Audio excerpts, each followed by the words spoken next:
जिस ड्रीम के साथ डॉक्टर अंबेडकर, कॉन्स्टिट्यूंट असेंबली के लोग, जवाहरलाल नेहरू, तमाम ऐसे लोग ने पार्लियामेंट्री डेमोक्रेसी की कल्पना की थी, उसको जिंदा रखने के लिए हमें आंदोलन लड़ना पड़ेगा। मैं आपको ये भी याद दिलवा दूं कि इनका जो पेरेंट ऑर्गेनाइजेशन है आरएसएस, उस समय भी जब संविधान सभा बनी थी, जब संविधान बना था, लागू हुआ था, उस समय भी इन्होंने कहा था कि संविधान को हम नहीं मानते और मनुस्मृति हमारा संविधान है। वही लोग आज हुकूमत में हैं। इंडियन एक्सप्रेस का एक रिपोर्ट है और आप जाके देख सकते हैं, survey of education 2023, most rural kids between 14 to 18 cannot do class 3 maths. 25% can't read. 56.7% teens could not do simple division. ये सर्वे है, ये पूरे सरकारी सर्वे ऑफ एजुकेशन 2023। ये विश्व गुरु का दावा हो रहा है और इसकी हालत है। क्या लोग इनको वोट दे रहे हैं कि आओ मेरे बच्चों को निरक्षर बनाओ? इसके लिए वोट दे रहे हैं लोग। क्या आओ हमारे रोजगार छीन लो, इसके लिए वोट दे रहे हैं? सारे आंकड़े आ रहे हैं। गुजरात में विमेन के अगेंस्ट जो वायलेंस है पिछले 5 साल में डबल हुआ है, इसलिए लोग वोट दे रहे हैं कि आओ मुझे पीटो। सीधा और सीधा ये इसलिए कह रहा हूं कि ये बात नहीं है कि इलेक्शन कमीशन अपना काम नहीं कर रहा है।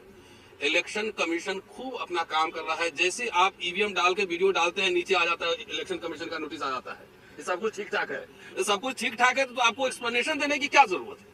भाई साहब, मैं हिस्ट्री पढ़ाता हूं, अब हमसे कहो कि ईवीएम हैक करके दिखाओ तो मैं तो नहीं दिखा सकता। जिसकी बंदरी वही नचावे। अगर इलेक्शन कमिश्नर जो है, अगर वो हिस्ट्री पढ़े होंगे या मैकेनिकल इंजीनियर नहीं होंगे, मोटर के इंजीनियर नहीं होंगे, और उनको ये कहें कि आप कार का इंजन खोल के उसको फिर से फिट कर दो, कर देंगे? नहीं कर पाएंगे ना। तो सवाल ये है कि सब जब इतनी आवाजें उठ रही, देश भर में आवाजें उठ रही कि भाई ईवीएम से नहीं, ईवीएम किसी भी फॉर्म में टेक्निकल चीज से कहीं भी कोई भी मैनिपुलेशन हो सकता है। फिर आप ईवीएम कर रहे हैं, वीवीपैट कर रहे हैं। अभी राजेंद्र पाल गौतम साहब 3 स्टेज समझा रहे थे कि भाई जो पोल डाला और तमाम तरह की, मैं नहीं समझ पाता। तो जहां पर मोदी साहब खुद कह रहे हैं कि भाई पहले 80 करोड़ लोगों को 5 किलो देते थे, अब प्रमोशन हो गया, शायद 81 या 83 करोड़ हो गए। जहां पे एजुकेशन की ये हालत है, जहां मैं बैठ के कह रहा हूं कि मैं टेक्निकल बातें नहीं समझ सकता, तो वहां पर जो 40% से ज्यादा बिलो पॉवर्टी लाइन पॉपुलेशन है, जहां पे लिटरेसी का रेट इतना खराब है, एजुकेशन के आंकड़े मैं ही बता रहा हूं, वहां पे टिंटेड एकदम डार्क वाला आप लगा के मशीन में डार्क वाला लगा के कह रहे हो कि 7 सेकंड में अपना वोट चेक कर लो। ये भारत अगर सबसे बड़ी लोकशाही है तो ये दुनिया की सबसे बड़ी डकैती है। और मैं तो सीधा पहले इलेक्शन कमीशन ही संवैधानिक संस्था है, संवैधानिक संस्था को संवैधानिक तरीके से काम करना चाहिए।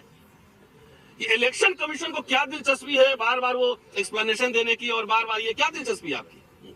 साथियों, सीधा हेराफेरी है। और नहीं तो कोई दुनिया की कोई ऐसी सरकार इतना कॉन्फिडेंट नहीं हो सकती है जहां पे मजदूर परेशान है, किसान परेशान है, छात्र नौजवान परेशान है, खिलाड़ी परेशान है, सब परेशान है। तभी कह रहा है 400 पार। तो इलेक्शन कमीशन की एक मर्यादा होती। जब टीएन सेशन थे तो उस समय लगा कि इलेक्शन कमीशन कोई संस्था है, लेकिन आज तो ये लग रहा है कि सरकार के बिहार पे इलेक्शन कमीशन खुद ही काम कर रहा है।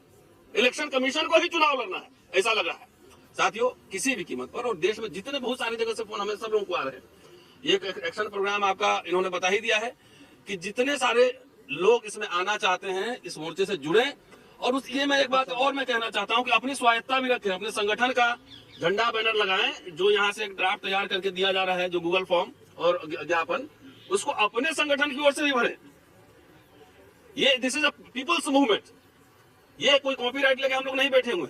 इसी तरह रोस्टर की लड़ाई हम लोगों ने जीती थी, किसको लोगों का आंदोलन बनाया था। ये सब आप ही का, आप अपने अपने झंडा बैनर लगाओ।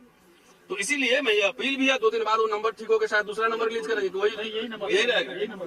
तो कुछ टेक्निकल एरर है, वो ठीक हो जाएगा, उसके बाद यही नंबर रहेगा। कि साथियों, इसलिए हर कीमत पर भाई सिंपल, आप 3-4 स्टेज बता रहे हो, सिंपल मुझे पन्ना दो, मुझे उसमें दिख जाएगा कि कहाँ साइकिल है, कहाँ हाथी है, कहाँ हाथ है, मुहर मारेंगे, डब्बे में डालेंगे। इतनी सिंपल प्रक्रिया को आप इतना कॉम्प्लिकेट कर रहे हो। अब आपका कोई भी आर्गुमेंट यहाँ पे चलेगा नहीं। क्या होगी? इफिशियंसी। तो इफिशियंसी का है, आप मान लो कि 30 दिसंबर को आप इलेक्शन कहीं एक वोट हुआ, पहला चरण, और 7वां चरण हुआ 28 जनवरी को, और रिजल्ट ला रहे हैं 7 फरवरी को, तो कितना 37 दिन का प्रोसेस तो हो गया ना।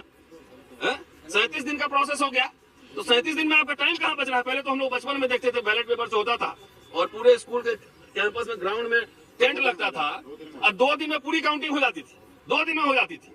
ये कौन सा एफिशिएंसी है जिसकी वजह से आपको टाइम और मल्टीप्लाई कर रहा है? आप कहोगे कि भाई बूथ कैप्चरिंग होता था, तो जो बूथ कैप्चर करते थे वो ईवीएम कैप्चर कर रहे हैं। ईवीएम कैप्चरिंग भी हो रही है, टेम्परिंग भी हो रही है, कैप्चरिंग भी हो रही है।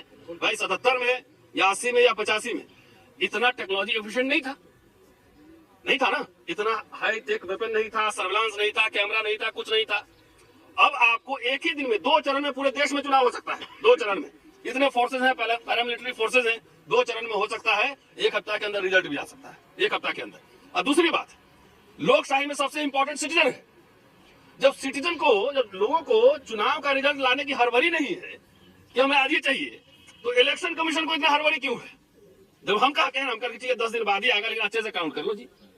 तो लोगों ने कहीं मेमोरेंडम दिया है कि हम लोग को हड़बड़ी है कि आज काउंट करके बताओ। तो ये तानाशाही इलेक्शन कमीशन की है, और वो भी सरकार के इशारे पर। सरकार के इशारे पे कोई इनका आर्गुमेंट चल नहीं रहा है, न टाइम बच रहा है, न पैसा बच रहा है। इतने मशीन पे मशीन बने जा रहे हैं, और लाखों इंजीनियर इसमें इन्वॉल्व होते हैं। 543 नहीं, हजारों की संख्या में इन्वॉल्व होंगे। So let's make it a people's movement. EVM का विरोध हर मोर्चे पर होगा। अभी कार्यक्रम सब लगा है।